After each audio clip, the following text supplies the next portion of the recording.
In this video, I'm going to give you a quick run through of just one example of how you could be automating things in your business, not just to make your life easier, but also that of your customers. For this example, I'm going to show you an automated booking system for mechanics we've built that could conservatively save even a small mechanic business 8 hours per month, based on them reducing the number of 5-minute calls they are taking to book vehicle logbook services. 5 minutes might not sound like a lot, but over a month, it does add up. So with Focal Contact, you do have the ability to go in and build these kinds of automations yourself, but I'm going to show you what you have day to day once an automation is in place. So if we look from a customer's point of view, this is where it's all going to start. We're going to try to get more and more of the customer base to start booking in their services online. There will still be some that insist on calling, but when your customers start getting text messages saying your next service is due, would you like to book? Click here to book, and it sends them to a booking form like this, then they're going to take that option. It's a lot easier than picking up the phone and making the phone call, so most of them will do that. Now, once a customer is booked in, then what then happens is that they're automatically dropped into the booking stage of this opportunity pipeline that we've created.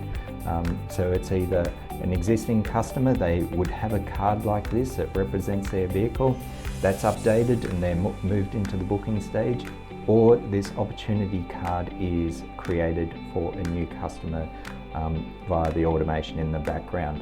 And when they do book in via the calendar, in the background, the automation's automatically sending them a confirmation SMS to say, here's all of the details of your booking, looking forward to seeing you then.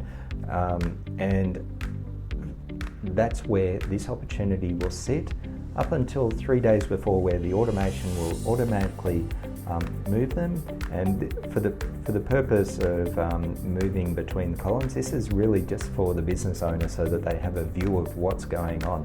From the customer's perspective, automations happen without this, but what the customer's just getting is the SMSs that are happening in the background, sending in the background, and it would be, for instance, at this stage, you've got your service coming up in 3 days. We're looking forward to seeing you. Are there any rattles or squeaks that we should be aware of? And that gives them the opportunity to actually reply and let you know in advance if there is potentially an issue, a bigger issue that you need to be aware of.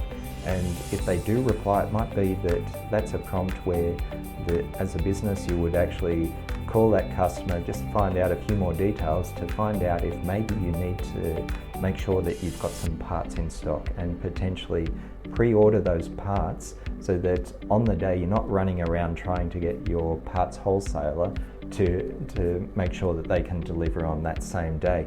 So that's what's happening 3 days out, all about visualization. 1 day out, the business owner can be looking at that and know exactly what's going to be going on the next day. And it can be that final SMS happening in the background that's being sent to the customer to say, we're looking forward to seeing you tomorrow.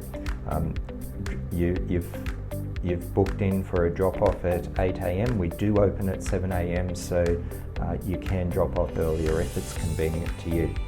And then automatically the automation moves the opportunity into the day of service position. And so this is in fact the only point in the whole automation where the business owner is actually needing to take a manual action. And the reason that is because what we want to happen here is a bit at the end of the service, once the car's ready for pickup, then the business owner's coming in here, dragging it to completed.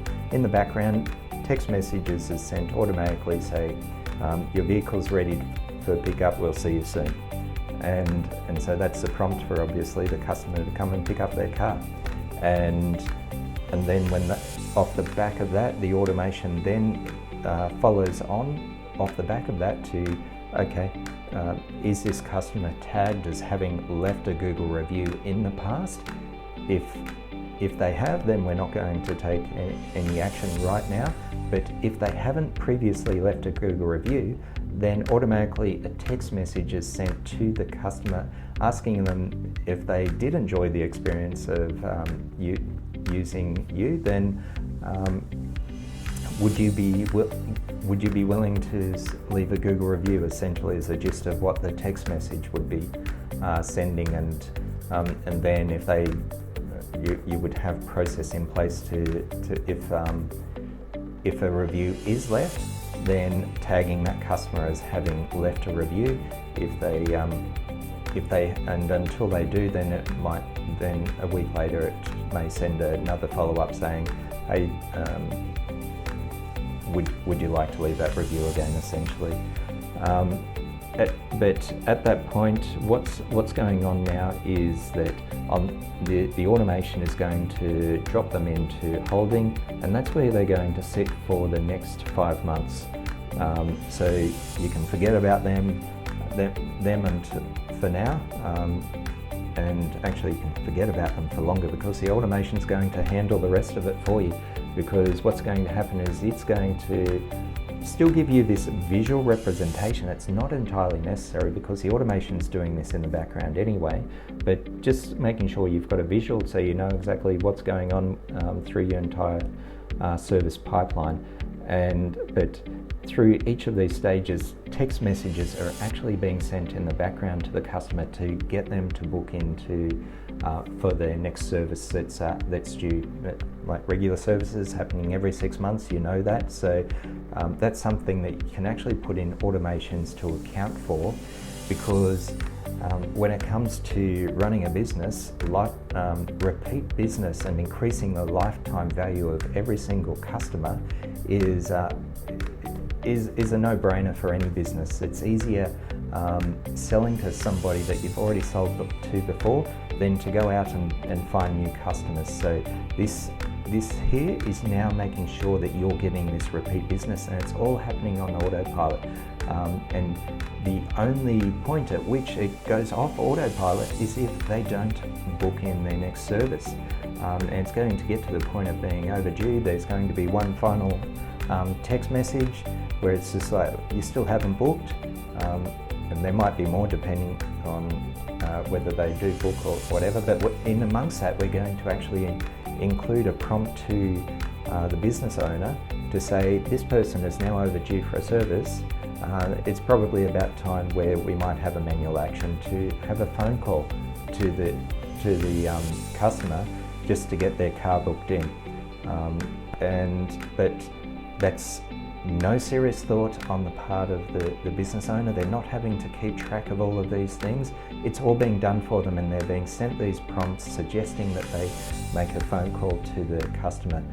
So that, if you look at that, obviously that is about making the life of the business owner so much easier, where when you look at this, the whole process of getting their customers' vehicles booked in, the complete process is automated with only one manual action, which is a matter of necessity. We can't automate that. It's when a service is actually completed, and making sure that there's a trigger where at that point the customer is informed that their car's ready for pickup. So you can see, so we're not only, and at the end of this, we're not only saving time on getting people booked in, we're also making sure that we're increasing the lifetime value of every single customer, making sure that they're booking in, they're not forgetting about you and going to a competitor to get a service done. And then we're also increasing the Google visibility by automating the process of asking for Google reviews. So this is really, when you look at it, the power of automation. So you're not devaluing the customer experience in this process. This is all about really elevating the customer experience when you look at it, and making sure that the benefit of that is that as a business owner, it's just making your life a whole lot easier, and that's what focal contact does. And that's just only one of the things that focal contact does. The main focus is not this part of it. This is all about repeat business. The main part of what focal contact is about attracting new business. So you can see there's already value in just here. Imagine what the value is once you get everything in place.